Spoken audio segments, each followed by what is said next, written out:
Hello, everyone, and welcome to episode 5 of the Off the Record podcast. My name is Anderson Schaefer. My name is James. And we're going to get straight into it. The first matter of business we're going to be going over is the Knicks finally winning the NBA championship after 53 years. Now, of course, we are teenagers. We have not had to wait as long as other Knicks fans. But at the end of the day, this is still an amazing achievement for the Knicks fan base and for New York as a whole. We said earlier in a couple of previous episodes that New York City was going to go up in flames. And if you saw the videos, kind of did. It was an amazing community experience, and the fact that everyone can collectively get along, no matter the background, no matter the religion, the race, the political affiliation. It is an amazing time in New York City and New York as a whole. I'm going to quickly go over some of the stats, and then Jay is going to say a couple of things.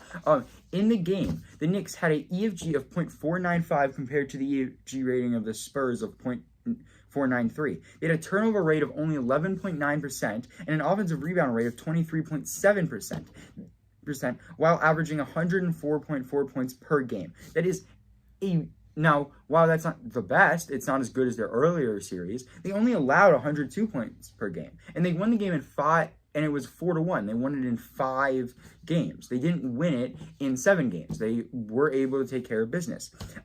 Specifically, players. Brunson averaged a ridiculous 32.6 points per game in the NBA Finals. Ridiculous. OG Anunoby with 21.2 points per game and 4 points per game.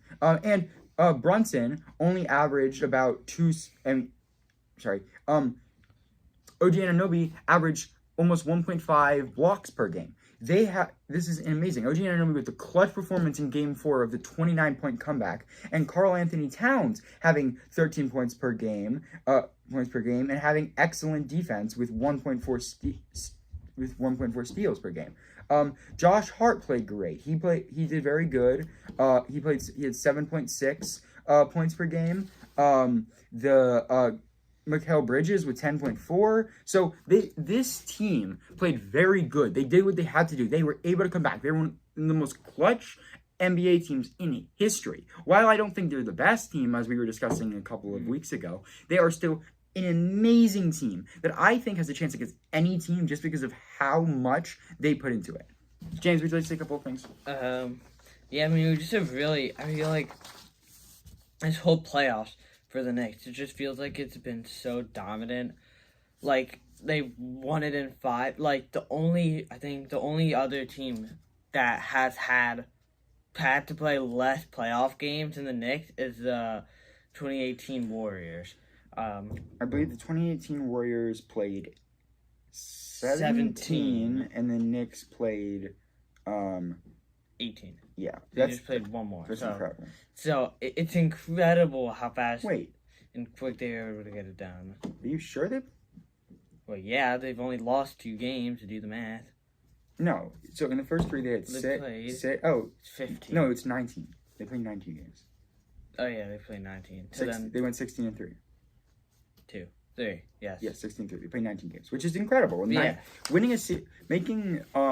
the finals in less than 20 games is an astonishing achievement. Yeah, astonishing. Anyone should be proud of that. Yeah, and then you're also looking at some guys like Karl Anthony Towns, who just did not miss from the paint at all, getting 1,000% on his free throw percentage, which is really good. But not 1,000%, 100%. 100%, same thing.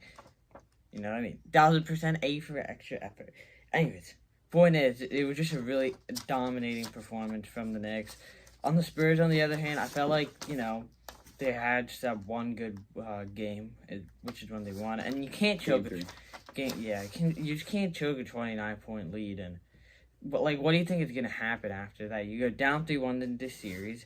The Knicks are insane. I know you might be angry, but you choke 29 points, you can't come back from that.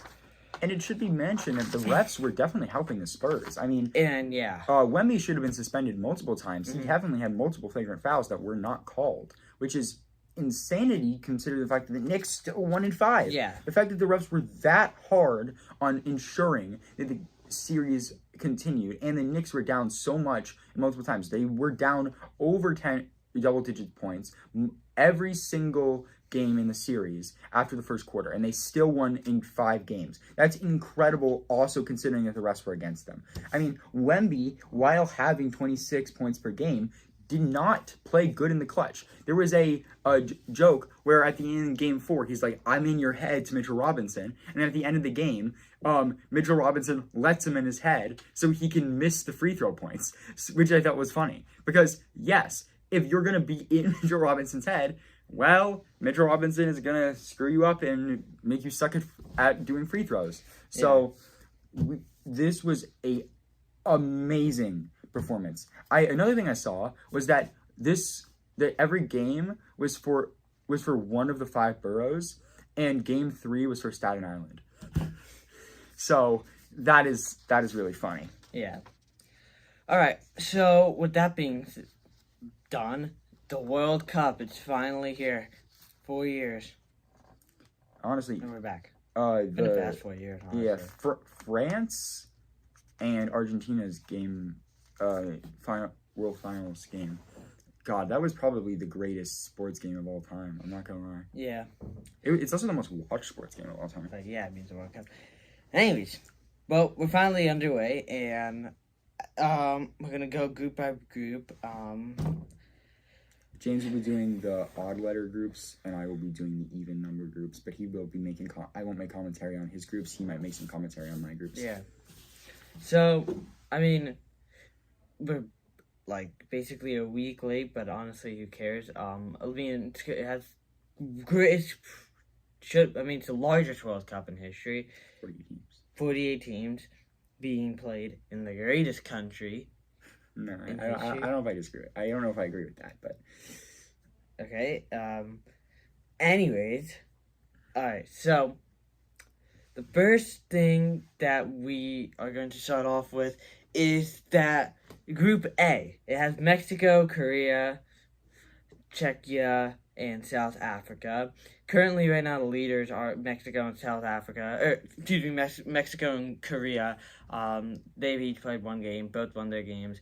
Then you have Czechia and South Africa, who have played 2 games. They played today and drawed, and they lost in their first games. So, pretty dominant start from Mexico, as assumed. I mean, this group has kind of been predicted that everyone has thought so far. Yeah. We'll go to Group B. Switzerland, Bosnia, Canada, and Qatar. Currently, as of recording, Bosnia and Switzerland are playing right now. Yep. We do not have the results of that yet, though they're probably going to draw.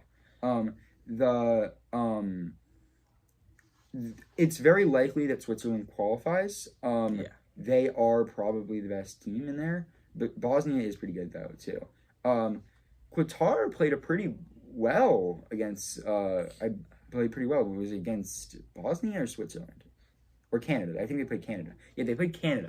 And they played... Oh, no, Qatar played against Switzerland.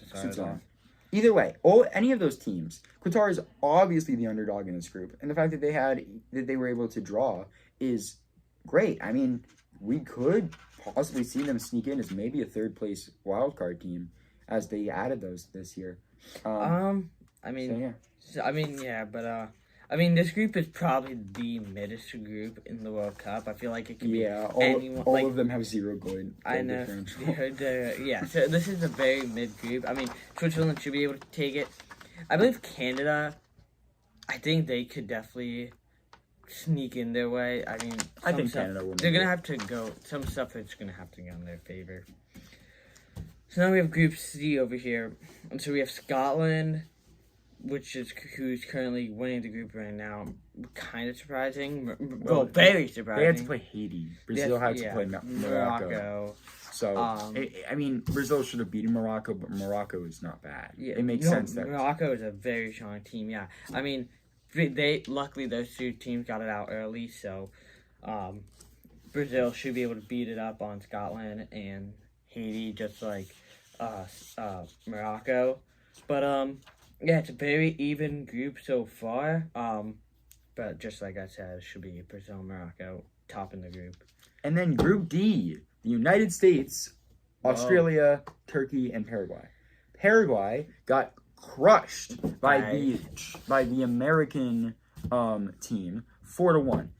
I saw a bunch of, while I'm not the biggest soccer fan, I saw a bunch of actual soccer fans saying things like, oh, the Yanks are learning to play soccer. And guess what? I'm proud of that. We got this, guys. World Cup Finals 2026, United States. We are going to win. Argentina, France, they ain't got nothing on us. We are going undefeated. We're not going to lose a single group game. We're going to win all of them. We're going to get 9 points. And we're going to win everyone. It's Pulisic's here. Pulisic's going to get 17 goals in this World Cup specifically and break the record. We are the greatest team of all time. It's going to happen. Now, to be a little bit more realistic, it's likely that Turkey it's likely that Turkey wins this group, despite the fact that they lost to Australia. Turkey had a bad game against Australia. I think that Turkey will beat Paraguay, and then the United States will beat Australia, and then Turkey will beat America. If Turkey beats Paraguay and they beat if they beat Paraguay and they beat the United States, it'll be by goal differential. Now, does that still give the United States the edge? Yeah. So I actually do think the United States, while I did say that like Paraguay will that Turkey will top the group, I meant they'll do the best in the tournament. But I think the United States will win this group just because of Turkey's early loss to Australia. But it is a very interesting group. So we're gonna go on to Group B now. Yeah. This group is I feel like this group has a lot of drama in it. I feel like this group is gonna be one of the most watched groups. But then we go to Group E, which we have Germany, Ivory Coast, big surprise against Ecuador, and then Ecuador and Curacao, but Curacao, I feel like obviously they're going to be fourth in the group, no doubt about it, but, it's pretty emotional. Their manager was crying when they scored their first goal, so, it's emotional. I feel like for Curacao, I feel like they know what to expect, so they're just doing it all. They're not going to win. It's fun in games, I feel like, for them, but they'll try, of course. And we have Ecuador. They should come in second, and then, of course, we have Germany, who's going to top this group with ease. The fact that I think Germany-Ecuador is going to be a great game. I think whoever wins that, unfortunately, because Ecuador lost to Ivory Coast, I just feel like they're out of contention for winning that group. But I feel like Ivory Coast could maybe come in second if stuff goes in their favor. It definitely could. Well, I know I wouldn't comment. I'm just going to do a quick comment. Ivory Coast likely beats Curacao. Yeah, that'll put them in 6 points. If Ecuador, so Ivory Coast does likely get second in the group because Germany will probably win all their games. Yeah, no doubt about it. Unless somehow they lose to Ecuador. If they lose to Ecuador, they probably still win because Ecuador would get maximum 6 points, and there's no way they overcome a 7-goal differential in all of those games. So it is definitely likely that Ivory Coast gets second in this group. But Ivory Coast still has to play Germany. So if Ivory Coast can tie against or beat Germany, I don't think they even need to beat Germany. They just need to beat. If they have to tie though. They don't. They just need to beat Curacao, which would give them 6 points. But then they'll have to play Ecuador. So that match. They already played Ecuador. No, they didn't. Yes, they did. Oh yeah, they did. That was the first match. They won. Oh, and yeah, okay. For some reason, I forgot. Oh yeah, that's true. So yeah, if they beat Curacao, it's over. Ivory Coast can still make it as a wild card. Ecuador can still make it as a wild card. And they probably will. I think so. I think that they could get a draw against Germany.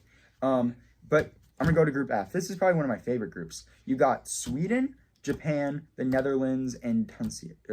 Tunisia. Sorry if I mispronounced that. I'm really not good with foreign names. I apologize. So. It's Tunisia. Tunisia. Okay. I don't know. Sorry. We are not good with this. We really do. Forgive. We really do apologize. We are not trying to offend anyone. So Sweden. Sweden obviously had a very good first game. Japan and the Netherlands had a tight game and ended up drawing. Good game though. Yes. Great game. I actually think this will be also another one where we see a wild card team coming. I think Sweden. Yeah. I think Sweden will win the group, and then Japan and the Netherlands will both make it into the Man, Sweden wins the group, really? You really think that Sweden can somehow beat both Japan and Netherlands? I don't think they're going to beat both Japan and Netherlands, but I don't think the Netherlands beats anyone else. Yeah. So, it's going to be interesting. We'll see. I don't know. I mean, definitely, I think Netherlands still finds a way to top this group. Japan, Sweden, we'll see. I think Netherlands will win out against Tunisia and Sweden. Japan maybe tie Sweden. I don't know. One of my buddies I know is going to Japan, Sweden, and Dallas, so good for him. Sorry, we had a little bit of technical difficulties there. We're going to continue. But yeah, so We're going to go straight to Group G now. but now I think after that we can go straight to Group G. So this group is very interesting, Anderson. What do you think? I think that it's going to be a good group. I mean, we're going to go a little bit quicker here because honestly, I just don't see any. We just don't have enough time to predict every group. So I'm going to do a couple of them and then James will do the rest. We're going to do a quick run through. We're going to do New Zealand, Iran, Belgium, and Egypt. I am shocked that Belgium wasn't able to get a win, but I still think that they'll win the group. Uruguay should destroy that group because Spain drew to Cape Verde. Yeah. Because Spain tied. I think that Uruguay. All right. I think Uruguay would draw. Uruguay Okay. will lose to Spain, but then they'll beat these two. Okay. And then Uruguay will get second, and Spain will get first. Yeah. But I think that they're going to do better. Then Group I, Norway, France, Senegal, and Iraq. Iraq has no chance. They're going to get destroyed. Senegal has no chance. They're going to get destroyed. Norway and France will both be very good teams to watch out for. I think both those teams have very good chances of winning the entire Wait, thing. you said Uruguay's going to win the group?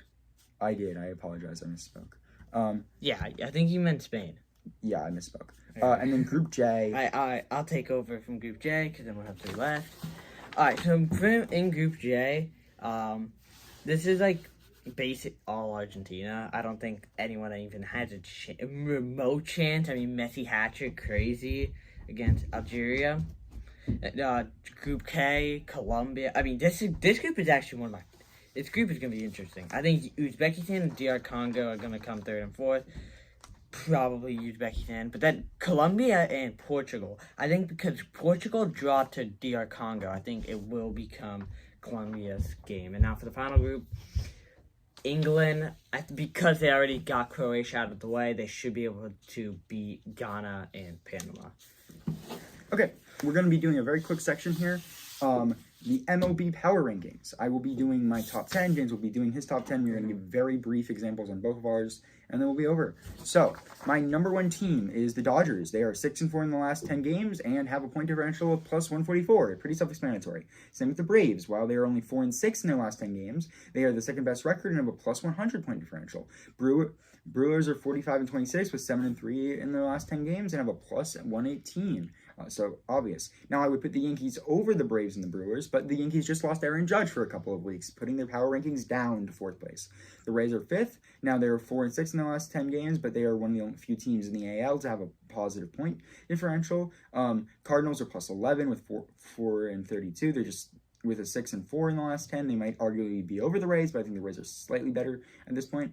Phillies are 6-4 in the last 10, minus 18. They're my 7th team. White Sox are 8 with 5-5 in the last 10, and only a negative 3 point differential in the NL. The Mariners have a plus 20 point differential with 38-37, and then the Guardians would be higher, but they have a horrible last 10 games, and they just lost Joe Ramirez. James, would you like to go? Yeah.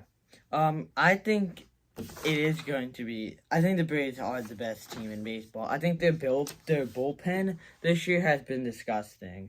Not criticizing the Dodgers at all because they have the best record, right? But I feel like the Braves are just the better team. And then we'll have Brewers, who are 3rd. They're pretty good too. I mean, they're 7-3 in their last 10. We basically have a very similar list. I mean, they have a very similar list.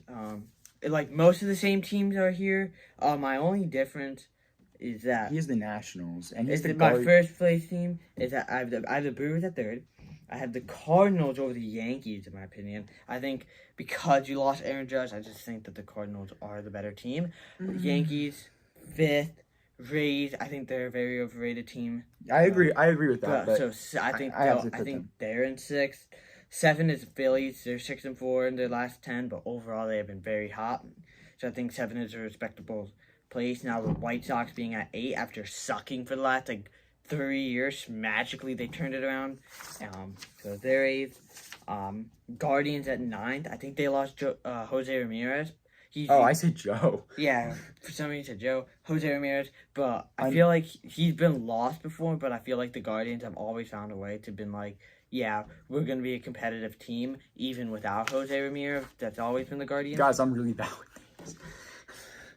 I don't even use a notice it. misspell, but it's fine. So, and then finally, the one difference of one team that we have is that he has the Mariners at 9. I don't know why, but it's respect. But I have the Nationals at 10. I think this team has been so good. I think James Wood is a top 5 right fielder, top 5 outfielder, arguably. And this national team has been so good, 6-4 in their last 10. After not being that great for the last 3 seasons, I'm really excited for this national team to finally be good. Even though I'm an Orioles fan, but yeah. All right, guys. Thank you for watching this video. I know it was a little bit rushed, and we also know that it was a little bit late. We are gonna have more consistent videos coming out every Wednesday, and we might be adding an extra video a day because it's gonna be summer break. We will have more editing. We will have more shorts from clips from our videos. So we really hope that you have a good day. So follow us on Instagram and not Instagram. We do not have that yet, but on TikTok and YouTube. And All right. subscribe on YouTube. All right. Thank you guys. Thank you guys. Bye.